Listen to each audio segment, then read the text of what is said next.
Yo me acuerdo que los sábados del año 2003, a la mañana, en el canal TV3 de Cataluña, en el canal estatal, se transmitía en directo los partidos de las inferiores del Barça, los sábados a las 11:30 y los domingos a las 9:30. Y en los chats de argentinos emigrados se repetían dos preguntas. ¿Cómo hacemos dulce de leche hirviendo latas de leche condensada? Era la pregunta número uno, porque estábamos desesperados.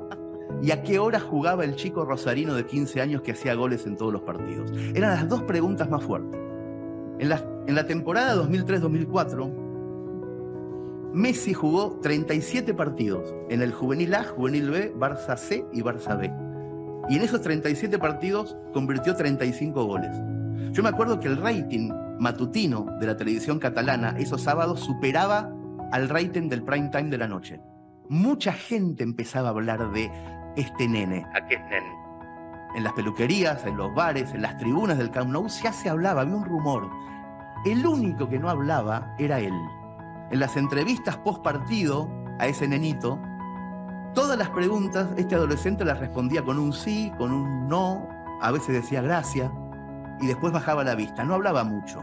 Los argentinos emigrados hubiéramos preferido a un charlatán. Pero había algo bueno, cuando por fin hilvanaba una frase más o menos larga, se comía todas las S y decía full en lugar de falta y decía gambeta en lugar de regate.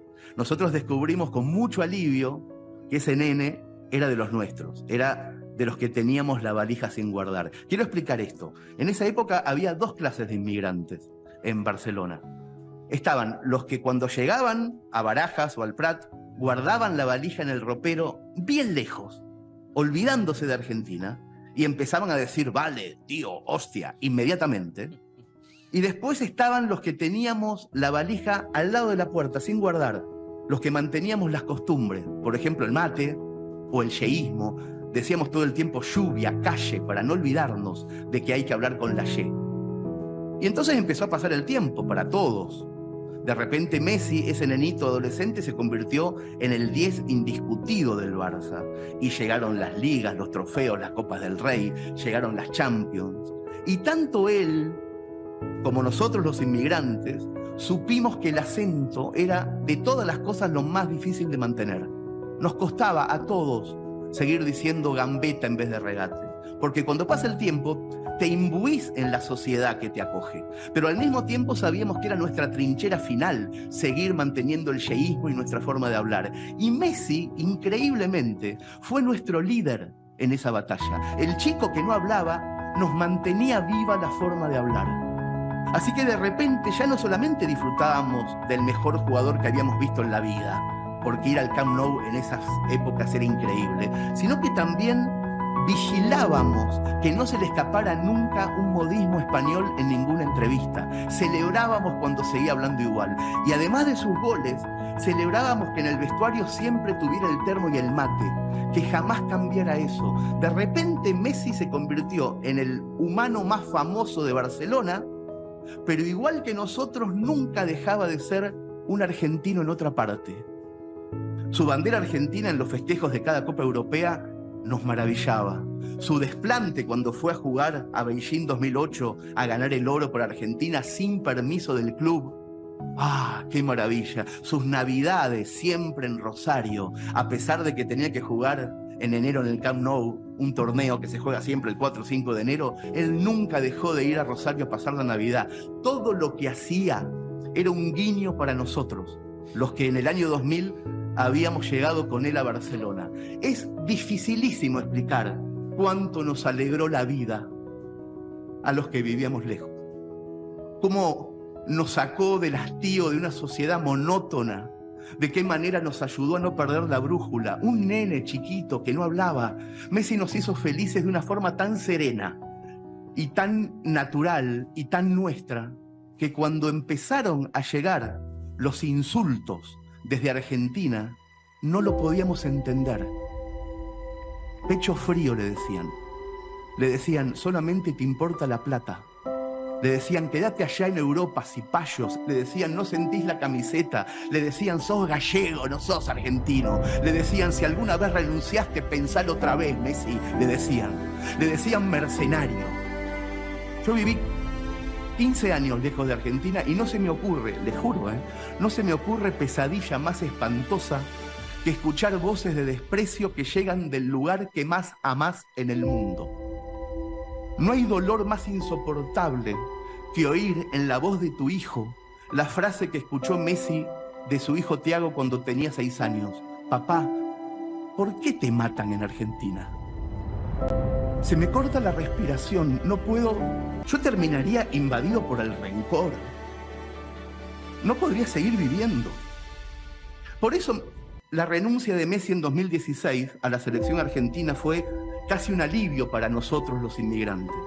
No podíamos verlo sufrir así, porque sabíamos cuánto amaba a su país, sabíamos desde los 15 años el esfuerzo que hacía para seguir siendo argentino, para no romper el cordón umbilical. Cuando renunció en 2016 fue como si de repente Messi hubiera decidido sacar un rato las manos del fuego, pero no las de él, las nuestras. A nosotros nos quemaban esas críticas indolentes, esos hijos de puta que decían esas cosas. Y ahí, en ese momento de la historia, ocurre, me parece a mí, el hecho más insólito y más hermoso del fútbol moderno. La tarde de 2016, en la que Messi se cansó de los insultos y decidió renunciar, un nene de 15 años le escribió una carta por Facebook que terminaba diciendo: pensá en quedarte, pero quédate para divertirte, Lionel, que es lo que esta gente te quiere quitar. 7 años después, el autor de esa carta, Enzo Fernández, resultó el jugador revelación del Mundial que ganó Lionel Messi. Porque Messi volvió después de esa renuncia casi inmediatamente a la selección, y lo dijo él mismo, volvió para que los chicos que le mandaban cartas y que le dejaban mensajes no creyeran que rendirse era una opción en la vida. Volvió por eso, y al volver ganó todo lo que le faltaba y todo lo que le importaba ganar, y cerró las bocas de sus detractores. No todas, porque algunos incluso durante el Mundial lo encontraron por primera vez vulgar frente a un micrófono. Fue cuando dijo: ¿qué mirá, bobo? Andá para allá. Para nosotros, los inmigrantes, los que vigilamos su acento durante 15 años, esa fue una frase perfecta, porque se comió todas las heces y porque su yeísmo sigue intacto. Nos alegra confirmar que sigue siendo el mismo que nos ayudó a ser felices cuando estábamos lejos de casa.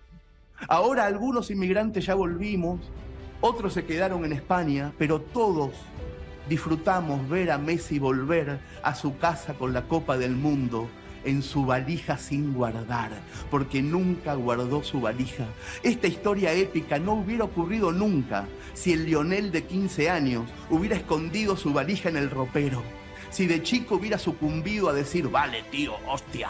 Pero nunca equivocó su acento, nunca olvidó su lugar en el mundo. Por eso la humanidad entera deseaba el triunfo de Lionel Messi con tanta fuerza, porque nunca nadie había visto en la cima del mundo a un hombre sencillo, a un tipo cualquiera. El 7 de diciembre, ayer como cada año, fíjense esto, Messi vuelve de Europa para pasar la Navidad con su familia en Rosario, como siempre, para saludar a sus vecinos, como siempre.